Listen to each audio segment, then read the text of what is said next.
পরিত্যাগ করে ওই ধামে যে হাগো হাগো করে পথে পথে কাঁদে। কি পেয়েছে তারা বলতে পারেন? কেন তারা সব কিছু ত্যাগ করেছে?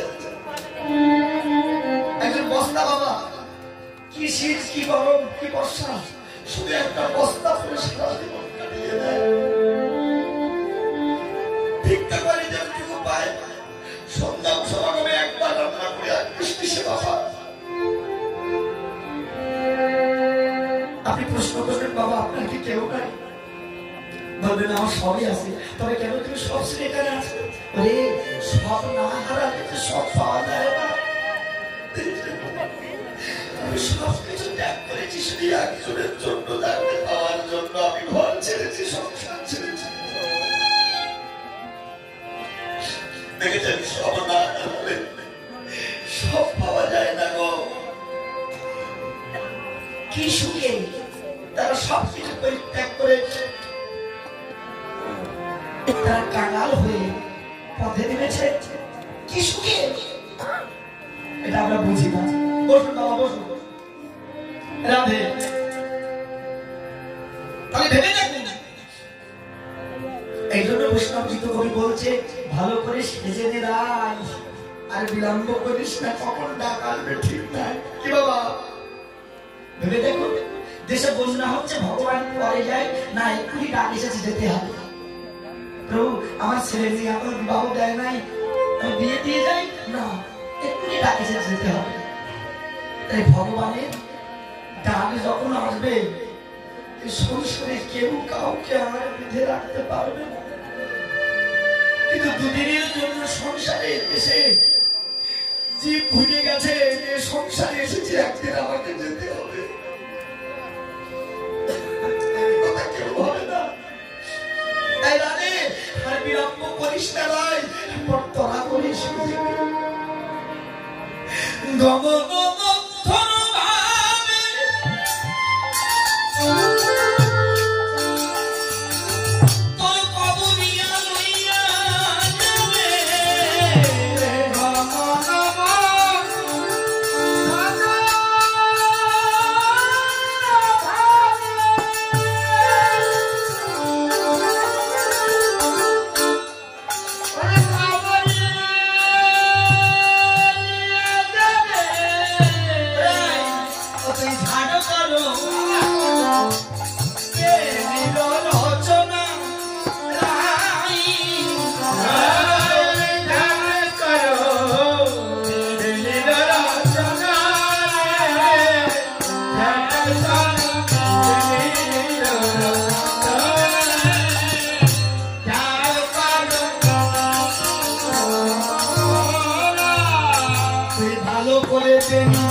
ঘুমাচ্ছেন ঘুমানো সব সাইড নেবেন, কিন্তু যেভাবে দুলছে বুঝছেন হাতুড়ির মতো আবার খালি না দেয়।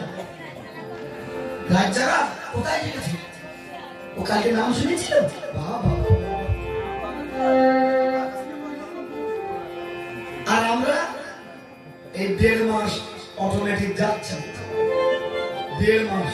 তা আমি তো আমার পয়সার জন্য চাই না,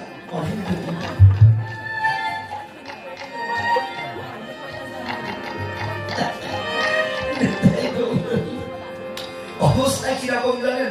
আমরা তো সাতক্ষীরা থেকে কীর্তন করতে আসি, একবার কীর্তন করতে যাচ্ছি, গাড়িতে সিট বুকিং করে গাড়িতে উঠেছি, জানেন একটা সিটও ফাঁকা নাই। এমন সময় এক ঠাকুরমা লাঠি ধরে গাড়ির মধ্যে ঢুকে বসছে, ঢুকিয়ে দেখে একটা সিট ফাঁকা নাই, বসি কোন জায়গায়। আর এমন সময় এক ঠাকুর ড্রাইভার ওনার পানের নেশা ধরেছে, উনি পান খেতে বাইরে গেছে, কারণ ঠাকুরমা ভাবে তাই সিট তো ফাঁকা ছিল না, একটা যখন ফাঁকা পাই তাই না বসে সারা যায়। ঠাকুরমা তো জানেন না ড্রাইভারের সিট, উনি একবার হ্যান্ডেল ধরে বসে বসে বসে বলবো কি একটা ঘটাবে তার ঠিক নাই, যদি চাবি মোড়া দেয় তো আর যাও। ঠাকুরমা তো আসে বসে, এমন সময় ড্রাইভার এসে ও ঠাকুরমা, ও ঠাকুরমা বলছে কি ব্যাপার চিল্লাচ্ছ কেন? চিল্লাবো না, তুমি আমার সিটে বসছো কেন? বাবা বুড়ো মানুষ, সিট তো ফাঁকা ছিল না, তা বসে বসি। তুমি যদি আমার সিটে বসো আমি গাড়ি চালাবো বসে কোন জায়গায়? ঠাকুরমা বলে কি জানেন বাবারে বুড়ো মানুষ, আর যখন বসে পড়েছি আজকে দিন তো তুমি অন্য জায়গায় বসে কাজ ঠাকুরমা কি আজকে আছে? ঠাকুরমা তো বইয়ে দিয়েছে আমার মায়ের অবস্থাও তাই। বাবারে তোমার মতো তুমি গান করে যাও, আমি আমার মতো কি ভাব কথাগুলো রসিয়ে বলি কেন? একটু জ্বালিয়ে রাখার জন্য, সেটা ঘুম ভরবেন তো। আমরা আমাদের ভক্তির অভাবে ভগবানকে পাই না, দোষ দেয় যে ভগবানের দোষ নাকি? এত ডাকি তো ভগবানের পাই না কি বাবা? আমাদের ওখানে জানেন এক কাকা বাবু বাজারে গেছে নারিকেল তেল কিনবে, এখন তেল কিনে বাড়িয়ে গেছেন, এখন শীতের দিনে রাত পৌষ মাস বলেন তো, নারিকেল তো একটু জমে যায়, কিন্তু তেল এনেছে মনে হয়, কিন্তু তেল জমে যায়। এখন কাকিমা রাগ হয়েছে, কি তেল আনবে? বউ যদি এরকম বলে কি আর রাগ হয়? কি তেল আনবে? মাথা খারাপ হয়ে গেছে, যাও তেল ভেঙে দিয়ে এসো। এই তো কাকি তো সেই দাম রাগ হয়েছে, বউ যদি এইরকম করে কয় রাগ কি কম হয়? এখন এই রাগ ছেড়েছে দোকানদার কি তেল দিলি? কেন কাকা তেল তো ভালোই দিলাম, তেল দিলাম পৌষ মাসের দিন, তেল জমে না কেন? তেল জমলো না কেন? আমার মনে হয় কাকা আমার তেল ঠিক আছে, আপনার শীতে রাজা মানে তেল ঠিক আছে, কিন্তু শীতে দাদা ও স্বীকার করবে না দেব তেলে দাদা। আমাদের অবস্থাও তাই, আমাদের ভক্তিতে ভেজাল, এই কথা স্বীকার করবো না, বলবো যে ভগবানের দোষ, এত ডাকি ভগবানকে কেন পাই না? ঝাঁপ করো বেলির রচনা, মানে তাড়াতাড়ি বেলিটা তৈরি করে নাও। আচ্ছা মা, এই যে বেলি যখন আপনারা তৈরি করেন কটা চুল গিট দেওয়া হয়? হ্যাঁ, ওদের কথা শুনবেন, আপনি আপনার টা বলুন, প্রায় 3টা। ওই দেখুন কি ভালো, তাহলে 3টে ভাগ করে চুলটাকে বেলি তৈরি করা হয়। তদ্রূপ বেলি মানবকে যদি ধরতে চাও, যারা সাধারণ নারী আছে আর তত্ত্ব জানেন, এই দেহের ভিতরে আছে ৭২,০০০ নারী, তার মধ্যে 3খানা নারী, 13 নারী প্রধান। এই 13 নারীর মধ্যে আবার 3খানা নারী প্রধান, যেন মীরা, পিঙ্গলা, সুষমা, যেন গঙ্গা, যমুনা, সরস্বতী। বাবা এই যে সুষমা রূপ নারী, যে একবার সহস্রদল তত্ত্ব হতে মেরুদণ্ড ভেদ করে একেবারে লিঙ্গ মিলে চলে গেছে, এই সাধন সবাই জানে না, দেখেছেন?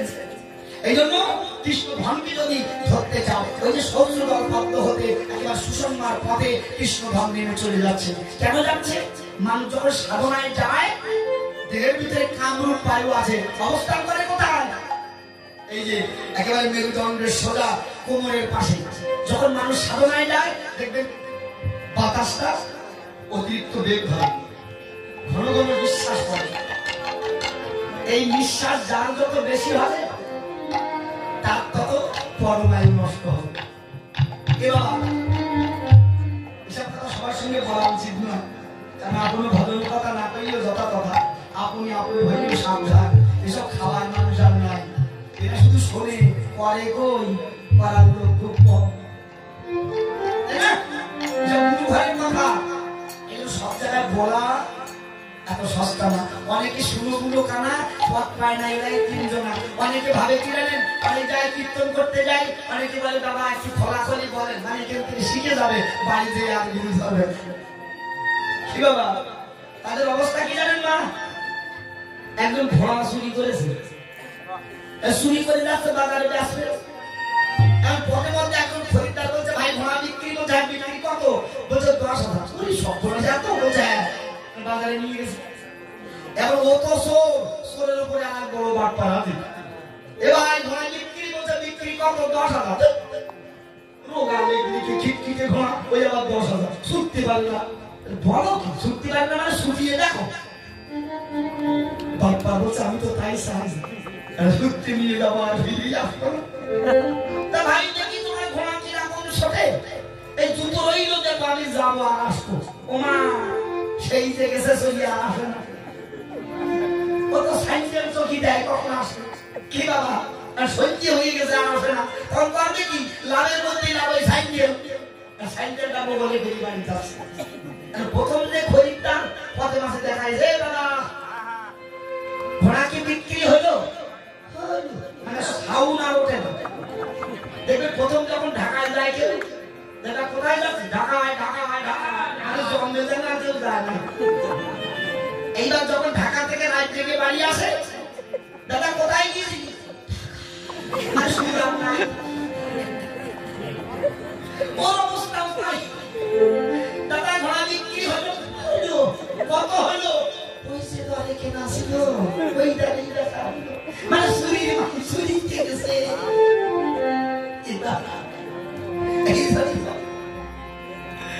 আপনাদের কাছে বলি, এই শুনো কানা পথ পায় না, এরাই তিনজন। এই সোনার দলে লোক বেশি করে না। আচার করায় কেউ না করে প্রচার, প্রচার করায় কেউ না করে আচার। এ জগতে আচারের চেয়ে প্রচারী মানুষই বেশি, আচার করা মানুষ খুব কম। দেখেছেন? তাহলে যখনই মানুষ কর্মে যায়, বায়ুটা ঊর্ধ্ব বেগে বইতে থাকে। দেখবেন এই কামরূপ বায়ু যত ঊর্ধ্ব বেগে নেবে, সুষুম্নার পথে চাপ প্রয়োগ করবে, আর উনি সুষুম্নার দ্বার খুলে যাবে। উনি কৃষ্ণ ধরে যে সহস্রদল পদ্ম, এখানেই তার বসতি। ধীরে ধীরে সুষুম্নার পথে নেমে ধ্বংসের দিকে ধাবিত হয়। এখান থেকে রক্ষা পেতে গেলে কি দরকার? প্রাণায়াম। এই যে সাধন মার্গে যেতে গেলে গুরু তত্ত্ব জানতে হয়, এই প্রাণায়াম জানতে হয়। তত কি বলছি জানেন? ধনুরূপী মেরুদণ্ডে তীর হলো তার শ্বাস, যে শ্বাসেতে করেন যোগী সররিপুবশ। যুক্ত চলে নিজের সঙ্গে, দেহই রণাঙ্গন। রিপু যথায় যোগী যথায় রামচন্দ্র, রিপুই দশা। সব এই দেহের ভিতরে। সীতা স্বয়ং কুণ্ডলিনী বদ্ধ মূলাধারে, প্রেমায়ামী সেই যুদ্ধ বুঝতে কজন পারে। রামায়ণের সপ্তকাণ্ড চক্রদেবের সার, যে চক্র ভেদেই হবে রাবণ উপকার। যুদ্ধ শেষে কুণ্ডলিনী ফিরবে আপন ঘরে, সহস্রারে পঞ্চযোগী মুক্ত সরাসরি।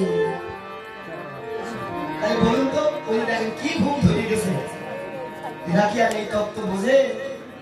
খালি কীর্তন হলে ছুটি আসে, কেন যে আসে এটা আমি বুঝি। কি আর করা যাবে? কেউ তত্ত্ব শোনে, কেউ দেখে কীর্তনিয়া কিরকম দেখতে, কি কেউ দেখে কিরকম সুর, কি কেউ দেখে কেমন আছে। কিন্তু এই তত্ত্ব শোনার মানুষ খুব কম আছে। এই জন্য কীর্তন সবার কাছে ভালো লাগে না। কীর্তনটা এই জন্য সাধুগুরু বৈষ্ণবের কাছে বড় সমাদরীয় বস্তু। সাধনের বিষয় আছে, মানুষ তা ভাবে না একবার। মায়েরা কি অপূর্ব কথা বলছে, তাই বলছে ঝাট করো বেনুর রচনা। ওরাই আর এক কাজ করো, শোনো। নীলি অট্ট শাড়ি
থাকবে না,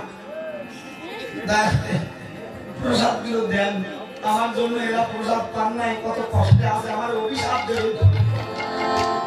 আমি শেষকালে গাড়ি ঘোড়ায় চলি, শেষকালে অভিশাপ এই মানো, মরতে দরকার নাই।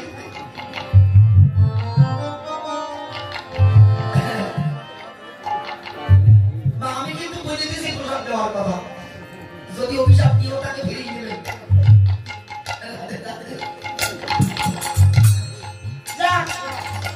কি বলছে, নীলত্ব পট্ট সাই আঁকিয়া পড়াও নবী, খুশিয়া পড়ে সেই কালে। এই জাগতিক জগতের বসন নয় বাবা, সাধন করতে গেলে প্রত্যেকটা ধাপ ধাপ স্তর বাই স্তর আছে। কি বাবা এই স্তরে স্তরে যদি সাধন ঠিকঠাক না হয়, তার কখনো কৃষ্ণ প্রাপ্তি হবে না, জানেন? এই জন্য স্তর বাই স্তর ধাপে ধাপে উপরে উঠতে হবে। একেবারে যদি মনের থেকে কলেজে তুলে দেয়, কাজ হবে তা হবে না। এই জন্য স্টেপ বাই স্টেপ আছে।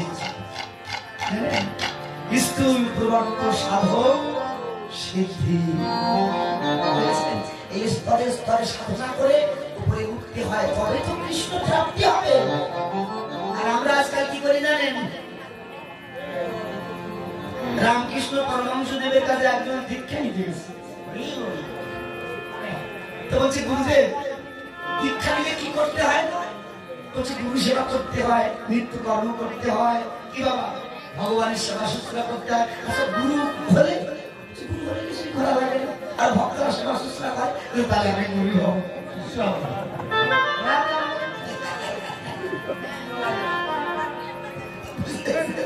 এই গুরু হওয়ার দরকার লোক বেশি, শিষ্য হওয়ার দরকার লোক নাই।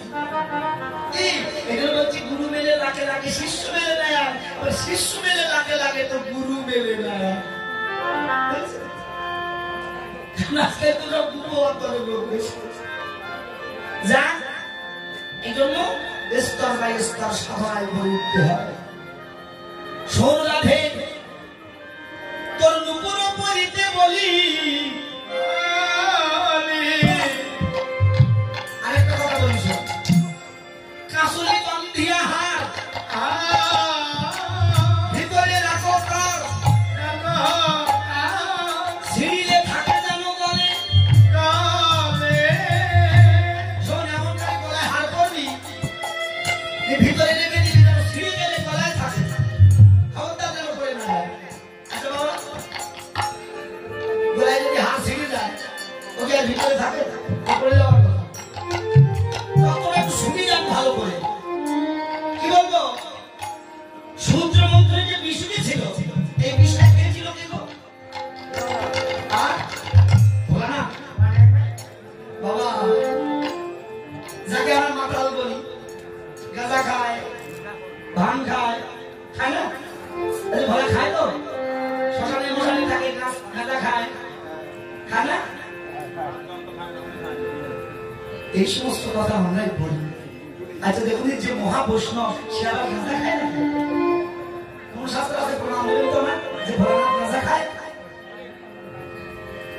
কি বাবা, যদি বলে খায় না, তা কালী পুজোয় যান কেন?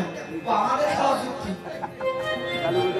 কি বাবা, কিছু অসত্যের দল যারা এই সমস্ত রীতিনীতি গুলো চালিয়েছে, তারা মায়ের পূজা বা পূজা বলি কোথায় আছে? এই জন্য বৈষ্ণব যারা মায়ের প্রসাদ খায় না, তারা কেন খাবে না? যে গোপীগণ রাসে যাওয়ার আগে তিনি কুণ্ডলিনী শক্তি আশ্রয় করে তারা রাসে গিয়েছিলেন, তাই সেই মাকে বাদ দিয়ে কৃষ্ণ হলে হবে? হবে না। তাই কেন বৈষ্ণবেরা খায় না? বৈষ্ণবেরা শুধু রাগ করি, কেন খায় না তার বিচার কেউ করে না। মায়ের পূজা যদি সাত্বিক আচারে হতো, অবশ্যই বৈষ্ণবেরা মাকে প্রসাদ যেত। কোথায় পেয়েছেন মায়ের পূজায় বলি? খবরদার আর কেউ কখনো দেবেন না, কারণ মা তিনি বিশ্বজননী, সমস্ত সৃষ্টি তার সন্তান। মা হয়ে কোনো সন্তানের বলি কোনো মা খায়? আমরা দিচ্ছি। হ্যাঁ, শাক বলির বিধান আছে, শাক মানে এর অর্থই যে জানে না এসব মূর্খের দল। শাক মানে কি? সর্বভূত যিনি আমার দেহের ভিতরে কাম ক্রোধ লোভ মোহ মদ মাশ্চর্য, যদি পারো মায়ের কৃপা পেতে চাও এর ভিতরে এই রিপুকে মায়ের চরণে বলিদান করে দাও। আর আমরা নিরীহ পশু তাকে হত্যা করেই আমরা মায়ের কাছে আশীর্বাদ পেতে চাই, মুখে কান্দান না। এই জন্য আপনাদের চরণ ধরে বিরতি জানাই। অনেক মায়েরা আছে যারা সন্তানের মঙ্গলের জন্য পাঠা মানসিক করে, খবরদারা করবেন না, আপনার সন্তানের আরো সর্বনাশ হবে। মাকে আরাধনা করবেন, মাকে বাড়িতে ডেকে এনে বলুন, মা তুমি কুণ্ডলিনী শক্তি, তুমি কৃপা করো মা যাতে আমার কৃষ্ণ ভক্তি হয়। মায়ের চারিখানা হাত, ধর্ম অর্থ কাম মোক্ষ চতুর্বর্গ ফল মাই দেয়। মা বলছে আমার কাছে যদি তুমি কাম ভাব নিয়ে এসো, জানেন রমণীর কাছে, নারীর কাছে যদি কেউ কাম ভাব নিয়ে যায় তার ধ্বংস হবে সুনিশ্চয়। কিন্তু কেউ যদি প্রেম ভক্তি নিয়ে আসো, আমি আশীর্বাদ দিচ্ছি তুমি অসুধী কৃষ্ণ প্রেম ভক্তি পাবে। যত অসুরের দল দেবতারাও অসুরদের কাছে পরাস্ত হয়েছে, কিন্তু যখন মায়ের কাছে গেছে পরাস্ত হয়েছে। কেন? কাম ভাব নিয়ে যখন মায়ের কাছে যায় অকালে তারা বিনষ্ট হয়। এই সমস্ত কথা বোঝেন আজকে দেখেছেন? শুধু বাইরের কথা নিয়ে আমরা এত কথা বলি, শাস্ত্রীয় কথা, তত্ত্ব কথা, এই গভীর কথাগুলো আমাদের জানা খুব দরকার। মায়েরা, তাই যে ভোলানাথকে গাঁদা ঘর বানিয়েছি, একটা মহা বৈষ্ণব যদি সেটি আমার গাঁদা খায়। আমাদের এই হরিবাসনে অনেক জায়গায় দেখি সাধুর মেলা হয়, ওরে বাবারে গাঁদার কি টান। ভাবেন তো, এই সমস্ত খবরদার করবেন না, সব ভালো নয়। জানেন আমাদের ওখানে একটা কালী মন্দির আছে, তার সন্ধ্যার পরে আপনি যদি যান তা আপনার খাওয়া লাভ না হবে, বাতাসে আপনার নেশা হয়ে যাবে, এত দুর্গন্ধ। কি বলবো, অন্যদের কথা বাদ দিন, আমাদের জন্য আমাদের প্রতিষ্ঠানগুলো আজকে ধ্বংস হচ্ছে। যত মদ খান খাওয়া, তাস খেলার জায়গাগুলো আমাদের প্রতিষ্ঠানে হয়েছে, এগুলো আমাদের উঠতে হবে। আমাদের সনাতন ধর্মের ব্যক্তিগত স্বাধীনতার কারণে সনাতন ধর্ম নষ্ট হচ্ছে। এই ব্যক্তিগত স্বাধীনতা দেওয়া যাবে না, অন্য অন্য ধর্মে দেওয়া হয় না। বাধ্যতামূলক কিছু কিছু জিনিস আছে যা আমাদের সনাতন ধর্মে নাই। তুই পারলে করো, না পারলে না করো। এই জন্য সবকিছু বাধ্যবাধকতার বাইরে দাঁড়িয়ে হবে না, কিছু কিছু জিনিস বাধ্যবাধকতা থাকবে। আমি বললাম এই খোকা, এর মধ্যে সাই বর্ষ খাস কেন? সাই বর্ষ মানে কাকা বলেন কি প্রসাদ খাচ্ছি। ওরে বাবা, প্রসাদ মানে জানেন না? আমাদের বাবা ভোলানাথ খায়, আমরা খাই। বাবা খায় তাই বাবা চেলা খায়। ওরে শালা, বাবা কাদা খায় তো চেলা খায়, তো বাবা বিষ তো খেয়েছিল, তোরা খা। বিষ খাবে না কিন্তু তোর অসভ্য। কি করে আমাদের সনাতন ধর্ম টিকে থাকবে? এমন একটা দিন সামনে আনবে এই সনাতন ধর্মের মানুষকে টিকিট কেটে চিড়িয়াখানায় দেখতে যেতে হবে, সেদিন আর বেশি বাকি নাই। এই জন্য আমাদের ভবিষ্যৎ প্রজন্ম যারা, এদেরকে উপযুক্ত শিক্ষা আমাদের দিতে হবে। সকাল সকাল ছেলে মেয়েদের লুকিয়ে পাঠাতে হবে, সকাল সকাল তাদের হাতে গীতা ভাগবত তুলে দিতে হবে।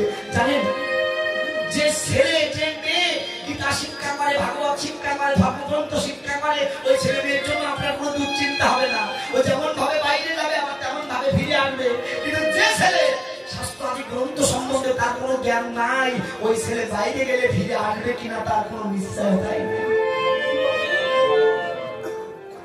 এই জন্য প্রত্যেককে কর্তব্য সকাল সকাল ছেলে মেয়েদের ধর্ম অনুরাগী করা, আমার ধর্ম সম্বন্ধে জানা।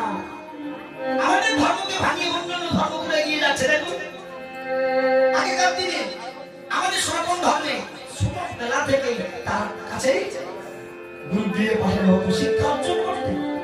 কিন্তু আজ আর নাই। কি করে হবে? এগুলো সবাই শুনে উচিত, এগুলো আমাদের সবাই করতে হবে না, ভুলে গেলে চলবে। তাই যে রাধা রানীকে সখীগণ বলছে, রাধে কাশলে বান্ধিয়া হাত ভিতরে রাখো না, ছিঁড়লে থাকে যেন মরে। ভোলানাথ বিষ খেয়েছিল, খাইনি, সেদিন থেকে একটা নাম হয়েছিল না তার, কি নাম গো? নীলকণ্ঠ। কেন বিষটাকে তিনি কণ্ঠে ধরে রেখেছিলেন। আচ্ছা বাবা, কিছু খেলে কণ্ঠে থাকে থাকে না, তাহলে কেন নীলকণ্ঠ হলো তিনি? না, তিনি